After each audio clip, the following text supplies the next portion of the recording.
and 2 from Chicago, 2 from New York. 2 are in New York. That's wonderful. Uh, so, at the outset, I am very happy that you are conducting this study group to study the Patanjali's yoga aphorisms. Difficult subject really, but certainly we can go on, reading and trying to understand, and then feel. You see how our spiritual practice can get aided by that in a practical way. The aphorism that actually you sent me is very beautiful, very practical, that you had been studying. The 33rd aphorism, uh, that is about how to deal with our interactions, without getting disturbed. We have to deal with various people in the world, and many times we feel that left to myself, I am very spiritual. My thoughts are, my mind stays more or less calm.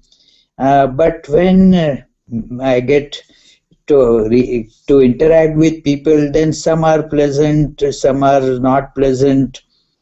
Some create lot of problems for me. Some I absolutely don't like, and then my mind gets ruffled.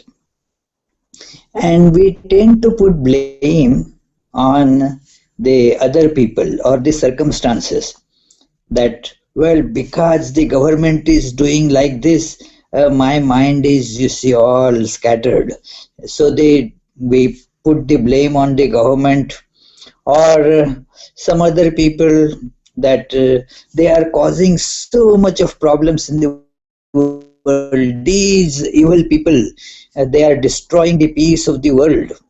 Look at, you read the newspaper and then you get all this news, and so you feel that they are causing, your mind is getting disturbed, ruffled. They are the cause for that. But Patanjali gives a different perspective, and a very useful perspective. If one thing is quite clear, if they are the cause, if suppose, say, government or some other people, so-called evil people, terrorists, if they are the cause of the disturbance and we have no control over them, then do we have any chance of attaining peace? What do you think? The cause is beyond your power, you say. You cannot control what the terrorists should be doing, can you? You cannot control every person in the world. It is so if your peace of mind depends on their behavior or the conditions in the world, like, oh, so much of snow, I wanted to do so many things, but the snow came. This, why this stupid snow should come at this time and disturb all my plans? So if snow is the cause, or if the other situation is the cause, or the actions of somebody else is the cause, maybe your roommate is the cause. The nearest becomes the cause most of the times, that, well, he keeps on talking all the time. How can I keep my mind calm, and talks nonsense. It is all that, not that he may be or she may not be talking nonsense, but our perception becomes like that, and we therefore tend to support ourselves that maybe, if all the world becomes calm down, then my mind also will become so nice, calm. So is it possible to exert that kind of influence on the situation? Not possible. We cannot control our behavior. How am I to control somebody else's behavior? I can't forget one letter to one girl. She had got recently married, and was very happy and thinking that, well, it is now she has a nice golden future in front of her. And then she sends me a funny letter, an email, that can you tell me how to change my husband's mind? And I said, oh my goodness, can anybody change? Can you change your own mind, let alone your husband's mind? Can you change your mind? It is we always, wrongly try to change the situation outside, while the problem actually is right with us. First of all, tell me whose responsibility is it to make me calm and peaceful? Whose responsibility is it? Hmm? Think about it. Whose responsibility is it that I should be calm? Huh? It is my responsibility. It's our responsibility. It is not somebody else's responsibility. The world is not there to keep us calm, peaceful, controlled, and all that. It is primarily, basically, my responsibility. And so I have to switch my behavior in such a way that whatever happens outside, I will remain calm. It is like a psycho-cybernetic system, You study cybernetics? You study cybersecurity? Huh? It is, huh? You all, we are in the cyberspace right now. We are interacting in a cyberspace. What is the cybernetics?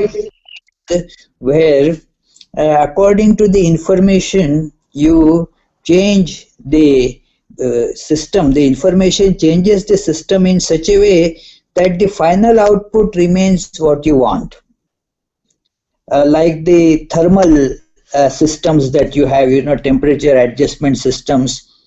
Suppose a few months ago the outside temperature was, say, 5 degrees. 5 Fahrenheit. Now you don't want that temperature in your room, so there is the heat provided there.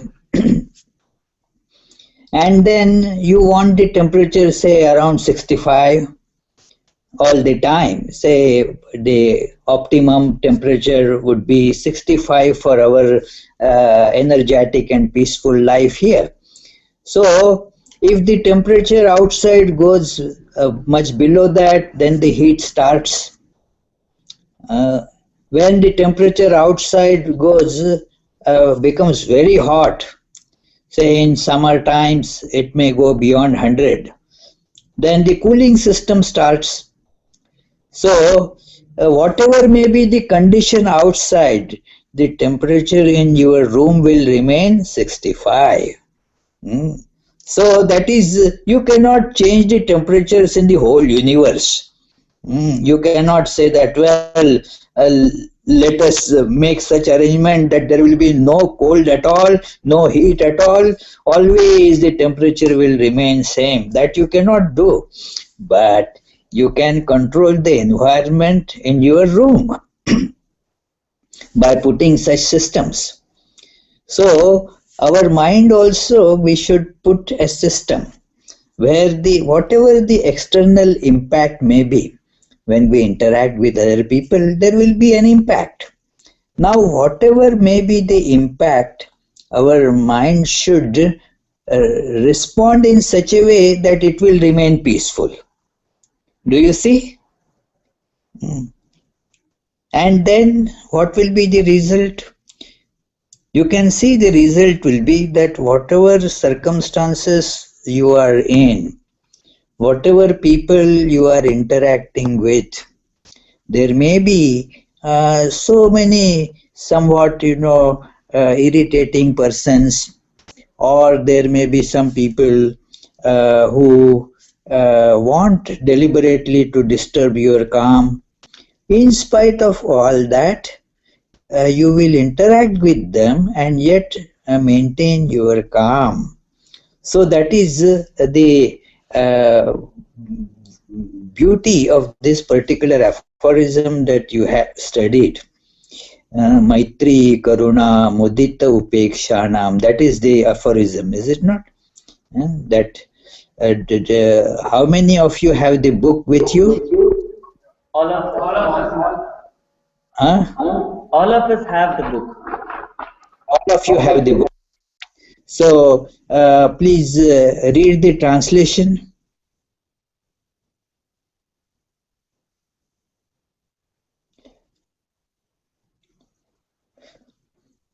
You can read the translation. 33. Friendship, mercy, gladness, and indifference being thought of in regard to subjects happy, unhappy, good, and evil respectively pacify the chitta. We must. Yeah. Okay. Chitta prasadana means mind becomes peaceful and happy with these kind. So it is when you see something good, something very nice happening. Now think of it as form a connection of friendship. What it will do is it will remove jealousy from you. Jealousy is a big disturbance. That, well, why did he get such a good scholarship and I didn't get it? What happens there? Jealousy comes in. So substitute friendship there. That, well, I didn't get, but my friend got it, so it's kind of I getting it. So form the connection of friendship there. So what will happen? It will counter jealousy.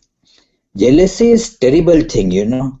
Because of jealousy, a man becomes so perturbed, so disturbed, becomes incapable of achieving anything great in life just because of jealousy. It is a very detrimental thing in life, I would say. And because of jealousy, one can commit, you know, heinous crime, can murder somebody just because of jealousy. So when you see some good has come to somebody, be friendly with that. So Maitri means friendship, you know. Where it should be applied, Punya. This is like one-to-one connection. Maitri is connected to Punya. That is, it is that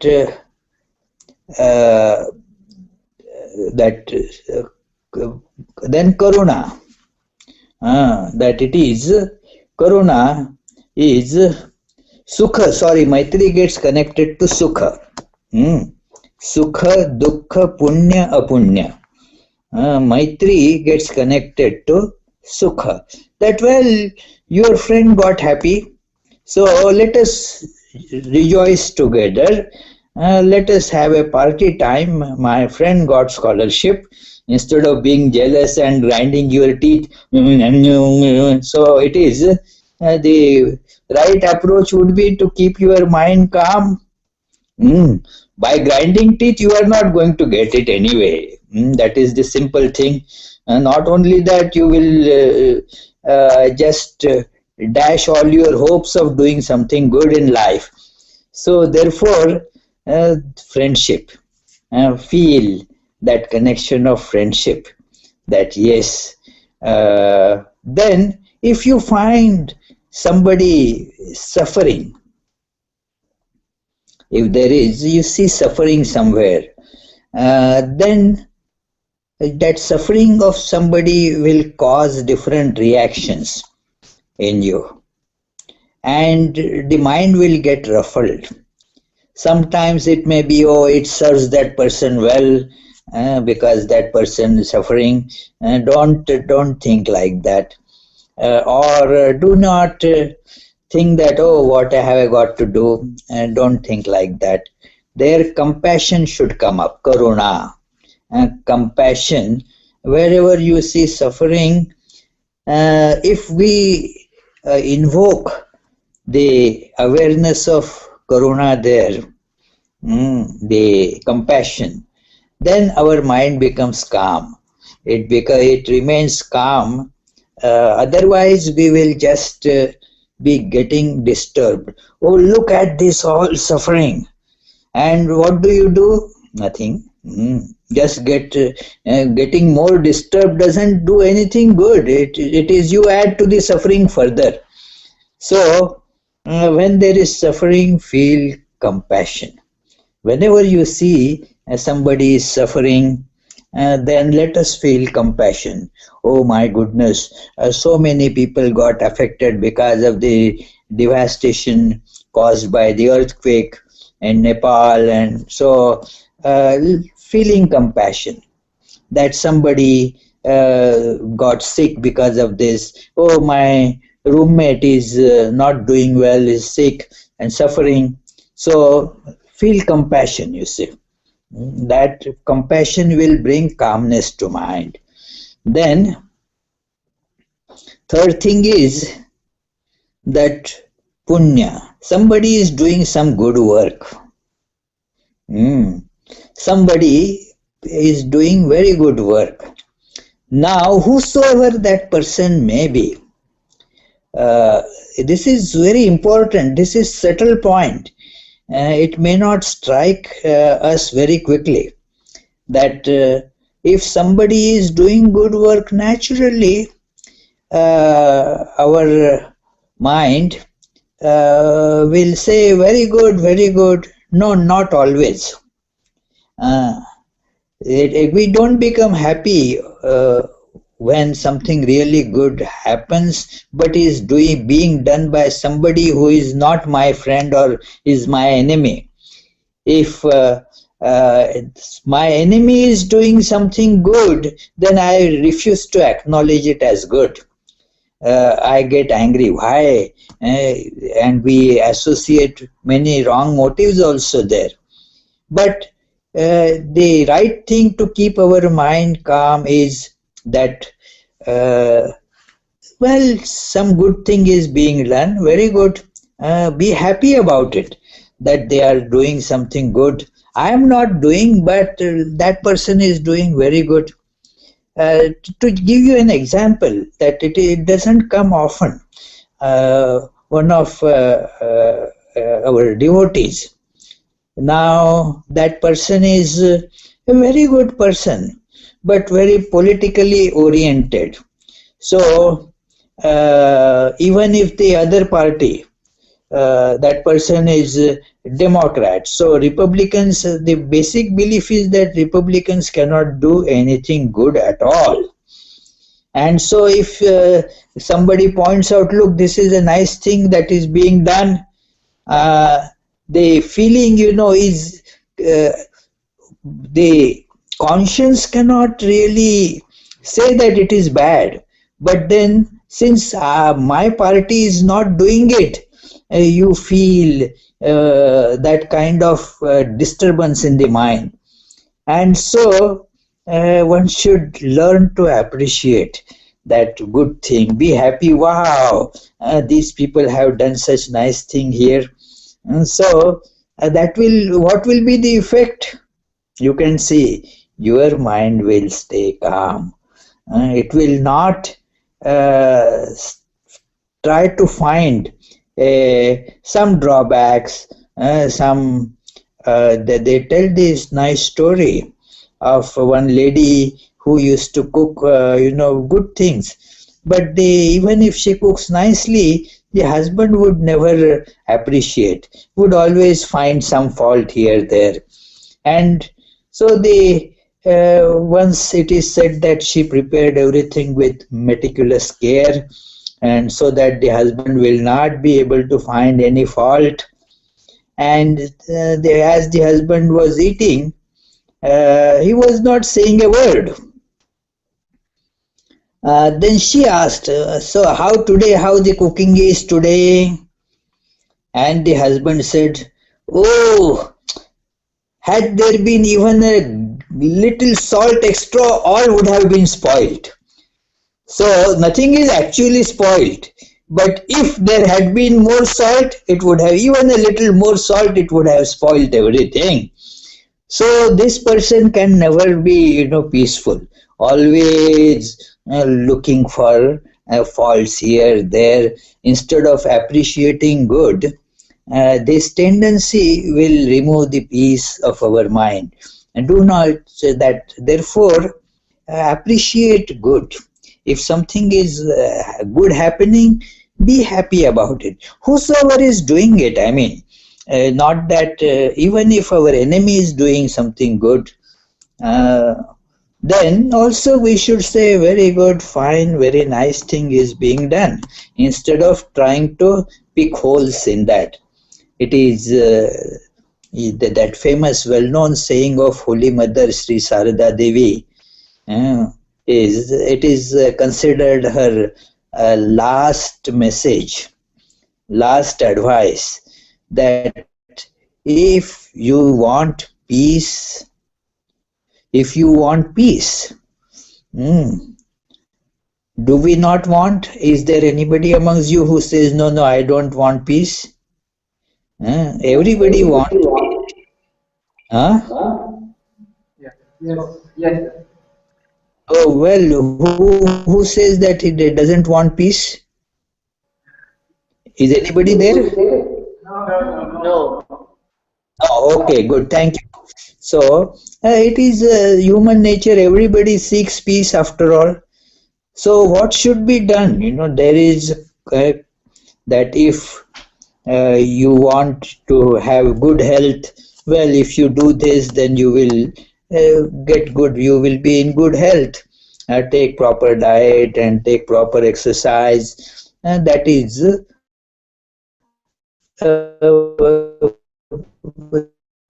that brings you to good health more assuredly. So, and Holy Mother says that do not see the faults of others. Mm. What a beautiful and how practical this advice is. If we see fault of somebody, what happens? Not that that person's fault goes away. My mind gets ruffled. My mind gets disturbed. So don't see the fault of others. There is a lot to it actually, that for not seeing the faults of others. You can see one big problem when we see faults of others. It's we are unconsciously meditating on that, and what we meditate on becomes big in our mind. It occupies more, it becomes strong in us. So that is a sure way of getting that fault in us as well. We are seeing it in somebody, and then we make it big, that fellow, and we keep on cursing and accusing.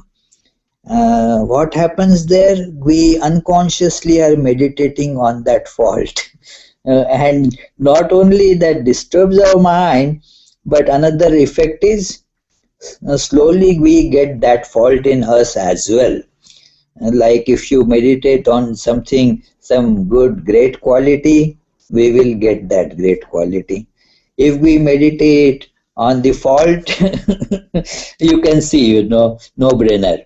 So that is an important thing, friends. Therefore, that if you see something nice, good happening, then be happy about it. Feel that yes, that is how the things should be. And then the last thing is somewhat debated. The last option that is told by Patanjali. They suppose you see evil happening. There is so many bad things going on in the world, always in turmoil, always there are wars. and so forth. So now, what should be done now when we see this situation? Suppose I see, oh my goodness, this is the war happening there. Look at that, that Islamic State that is killing so many people in Syria, so much of turmoil, and so forth. Even in America here, we see so many that crimes and such things happening all the time. So, all this is, of course, not a good thing in a way. But do I have a solution for it? If I make my mind go crazy about that, is it going to make the situation better? Patanjali says that about when you see such evil, be indifferent about it. Upeksha. Be indifferent about it. Now many raise questions that why Patanjali says like this. Should we not do anything to stop all this evil? Why should we not bring justice in this? It is all so much of injustice happening in the world. Should I not make concerted efforts to bring justice? First thing is that Patanjali doesn't say that don't do anything. If you have the capacity to do, and do. But see, this is an important thing to note, that we become very much perturbed because of what is happening outside, and feel that this should not happen and all that. But by making our minds disturbed, are we coming closer to the solution? Second thing is that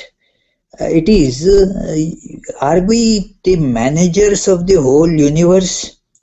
Are we given this task that you make sure that there will be no war in the world? It is not so.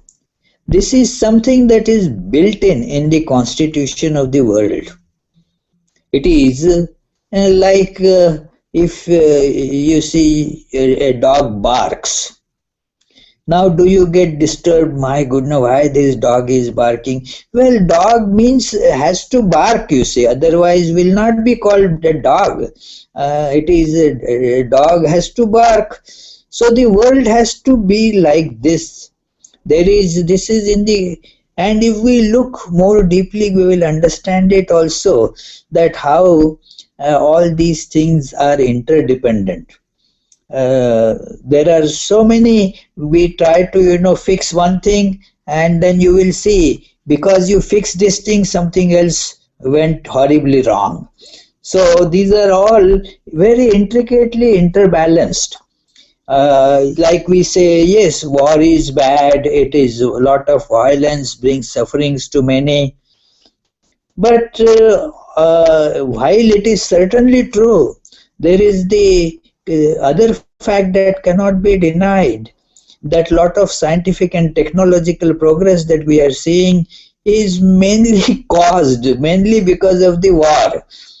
It is, we were talking about cybernetics.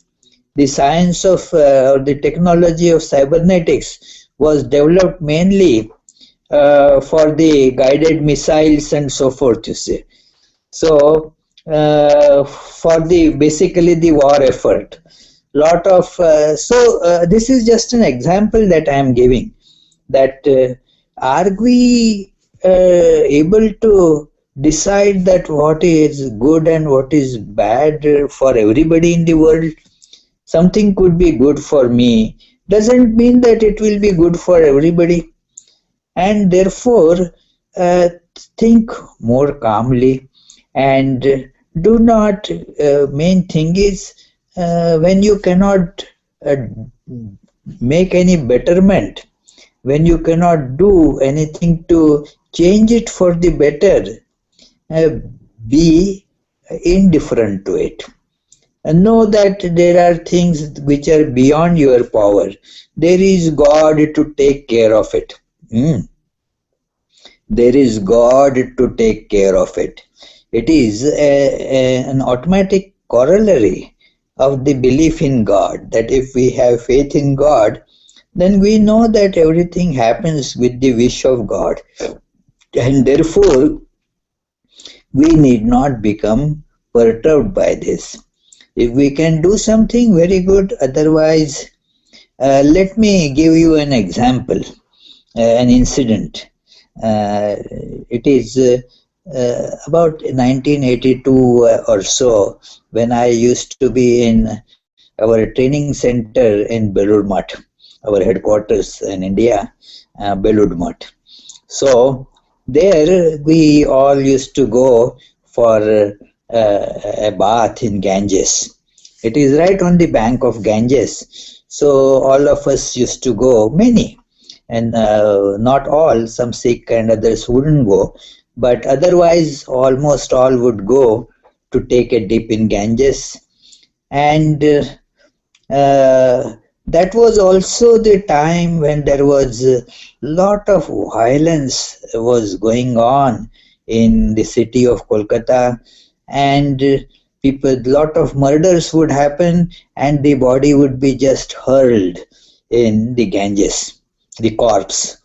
The so so once it so happened, and it used to happen periodically, but that was a good lesson that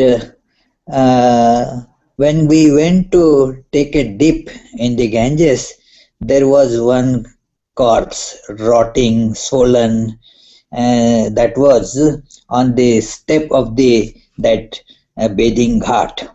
It just came and stuck there. Now we all were, thinking what should be done now, how can we take bath now that corpse is here, and what should be done. And we were just talking, wasting time, doing nothing. One of our very senior swamis, he came there, and then he said, "Oh my goodness, you are talking about this? And these things are happening every day in Kolkata these days." So, what he did was took a big bamboo stick and pushed the corpse in the mainstream, and then it went on its way, floated on its way, and then the water was a little bit, water around was cleared, and he started taking bath in it. And in a couple of minutes he came out, went to his work. That, you see, that was a lesson for us, that what was the use just putting your head on fire for nothing. You take your bath, be, and start your work, whatever work you are doing. Don't get stuck. You are just talking about is not going to mend the matters. You are getting disturbed about it is not going to mend the matters. So whatever is in your capacity, do it. But don't get perturbed about these things. It is that is why Patanjali says that upeksha, be indifferent. So this is this aphorism.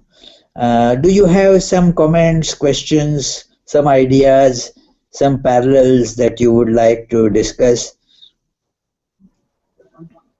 Oh, you can come. Yeah.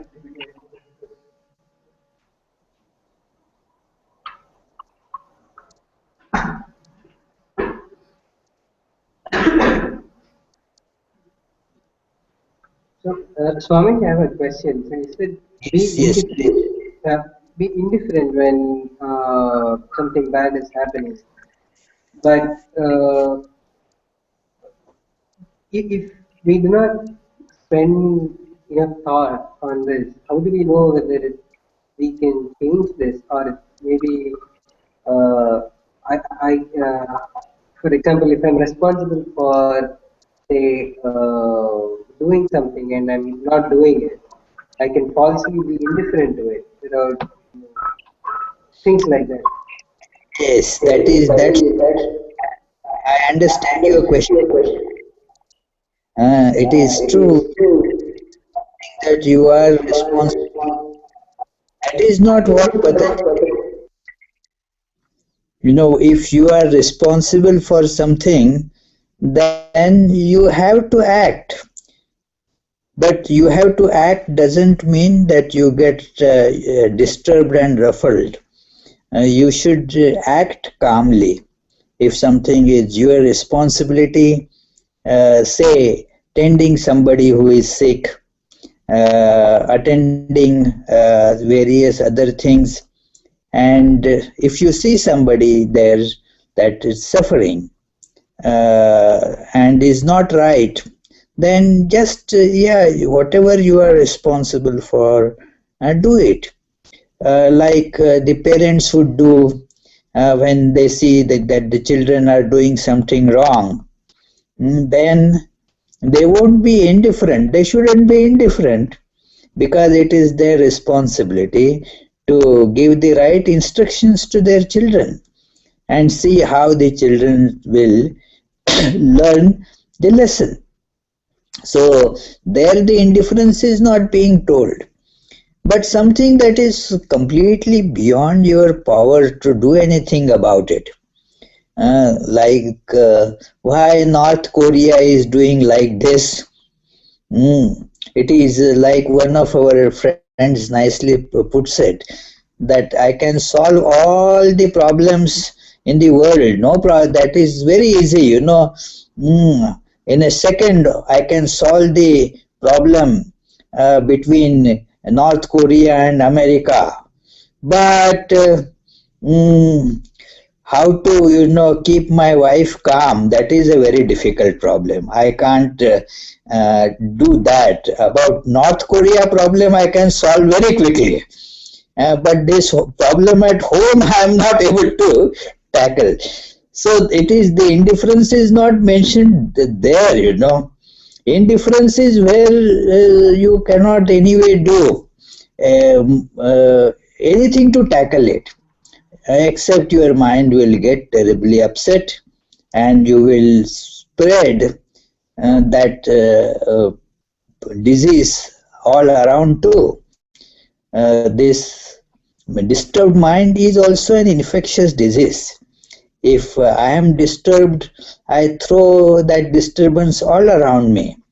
So, therefore, one good thing will be that if I remain calm, then at least one potential troublemaker gets reduced.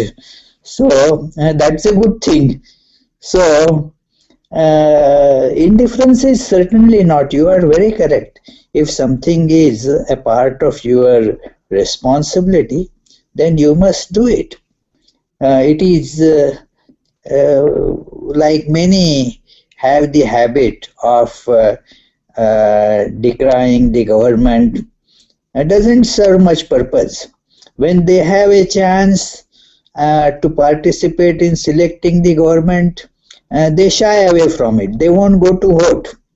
That is a problem with American democracy and many democracies in the world, that the participation of the people is not fully there. In fact, in America, it is less than 50% people go out for vote. So we don't do what we can do and therefore should do, but keep on getting our minds more and more perturbed by getting involved into things that we cannot control. We cannot do anything about it. We do not even understand how it works.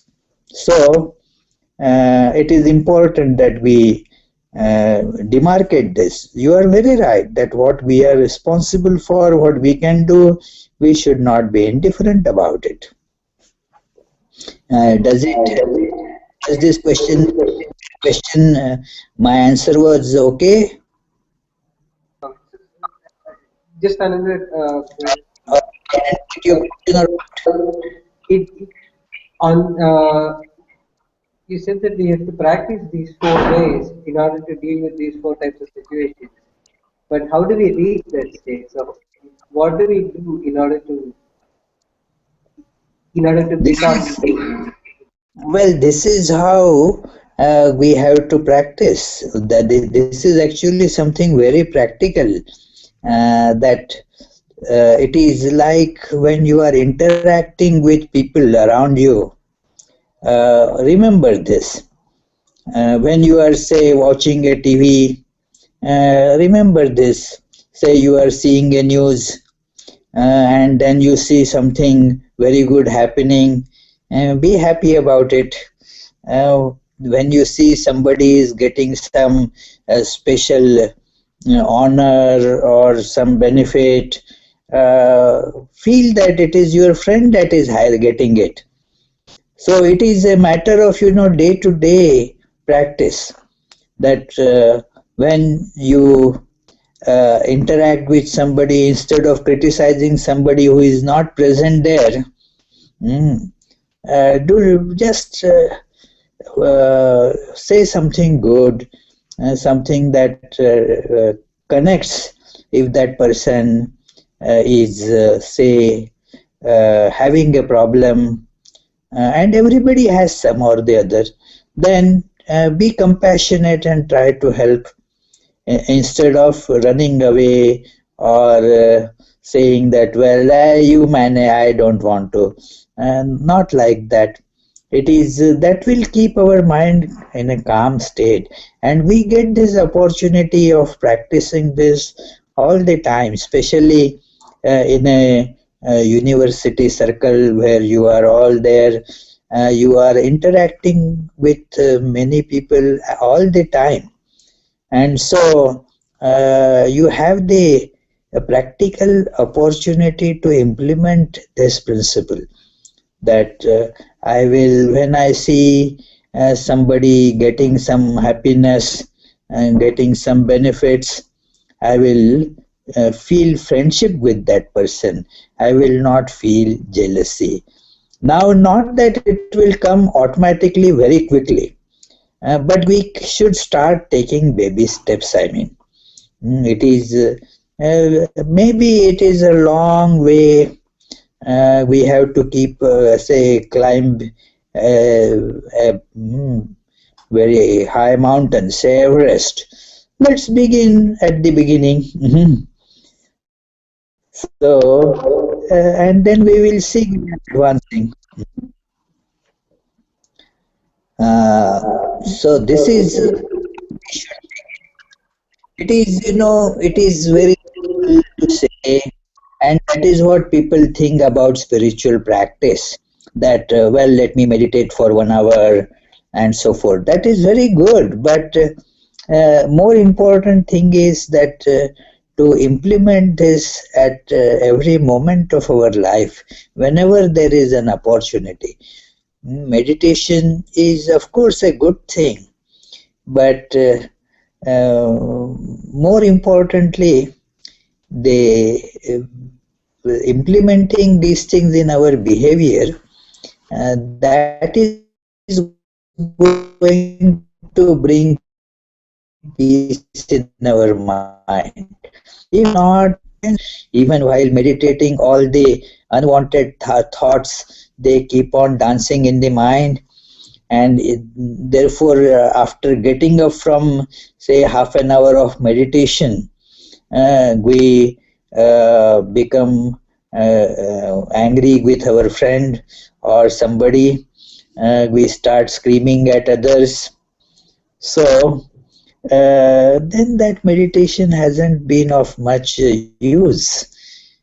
But if what we meditate on, and we like this particular nice principle, I like this particular aphorism that you have chosen today. You have studied it already, but for its practical utility in day-to-day interactions with people. You are in a classroom or you are on the playground, you are in the dining hall, or you are talking to your friends about something, your colleagues and your friends, you are at your study, studying some very intricate topic. At all these, this principle comes in great help. It is a big help. Like I am studying some, suppose, a very difficult mathematics problem. I am not able to, get a quick solution. Then I get disturbed, start cursing the problem. Instead, apply this principle. No, it is a challenge. It is an opportunity. Let me try. And then see, when your mind is calm, you have better opportunity or better chances of solving the problem. And you can always, this principle has such wide applications. This is actually a psycho-cybernetic principle. Just as I described you the cybernetic of thermal systems in our body, it is all cybernetic system, thermostasis, homeostasis, and these are all actually cybernetic systems. Like when you eat something, how much sugar should get into the blood, the pancreas exactly works on that. It is even if you eat lot of sugar, it won't let all that sugar get into your blood. It will, otherwise it will be very serious situation. So therefore, when the pancreas stops working or doesn't is malfunctioning, then people get diabetes. So so in our mind also, whatever the externally, whatever may come, we should transform it into peace. Recently, we have solar panels fitted to generate electric power, and then they are still not connected to the national grid to get our energy credit. Why? Because the national grid has not changed the meter. The present meter that is there is only one-sided meter. Means it turns only in one direction, whether the energy is being supplied or whether it is being given. So now if it is connected, what will happen is we will get double bill. We will have to pay for it, means not only for what we are using, but also for what we are generating. So the meter has to be changed according that. So the in this context, we should fit that kind of machine to us, that whatever may be the input, the output is always peace. Mm. Input can be anything, the output should be peace. Mm. That is the system. Our mind should be made into this kind of a system, that somebody may curse, utter a curse. Well, that is that person's problem, what that person should say. I cannot control that person's mouth. So, but it should not disturb me. If it disturbs me, that means that person has become successful. Therefore, it is this is the Patanjali system, that and it is a great psychology. Actually, Patanjali therefore is called the this father of Indian psychology. It is spiritual practice is really at the practical level. It is psychology, that how our mind should become calm. Hmm? Any other question?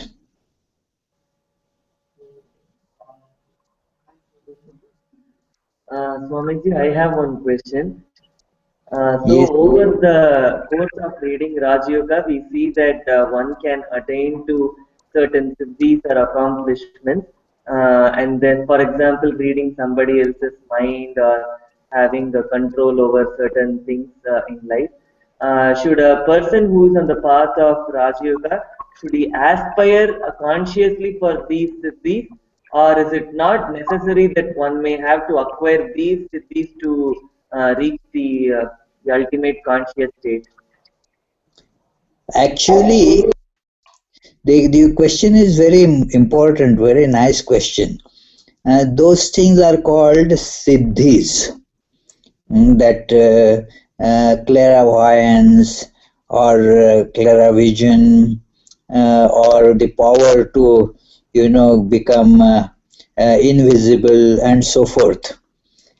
These are described by Patanjali as obstacles on the path of attaining that calm state of mind. They are obstacles in samadhi. You will read that aphorism. That aphorism is uh, te vyuthano siddhayah samadhau upasargaha, means they are siddhis, means accomplishments. They are accomplishments uh, for various worldly things that one seeks, but they are obstacles in samadhi. If we want samadhi, means that total control of our mind, then these things will be obstacles. So they are told to, so that we will avoid them. Like when on a journey, the pitfalls also are told when the journey is being, the path is being described. Then it is told that, well, at such a place there would be a big forest that you have to go through, and there may be, when I was going on a this thing on a walking trip in Himalayas, when I was somebody who was very knowledgeable told me that when you go from this, look around you, because there are these because of these landslides, the stones keep on falling, and so you have to be careful to, avoid it. So this is similarly, these powers are described. These powers are not of any use in our spiritual life. In fact, they are obstacles, and so therefore they must be avoided. Thank you, Swami. You welcome, dear. Yeah, I think Swamiji, it is getting late for you because Oh, well, and we will again connect some other time. Hmm. You meet every Friday? yes, Swamiji, we meet every Friday 8 to 9.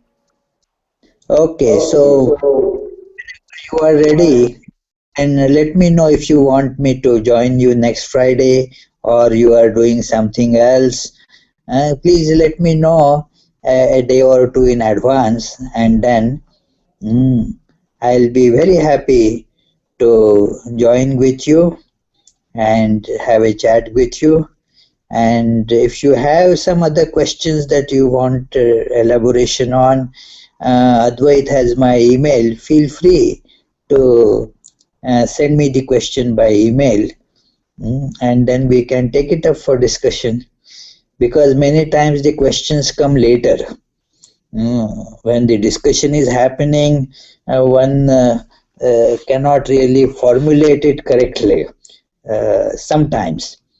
But then after that, the question gets formulated. So don't hesitate to email that to me. So thank you very much. God bless you, friends. Thank you so much, Swamiji. Thank you so much. Thank you, Swami. Thank you, Shiva. Thank you, Swamiji. Disconnect.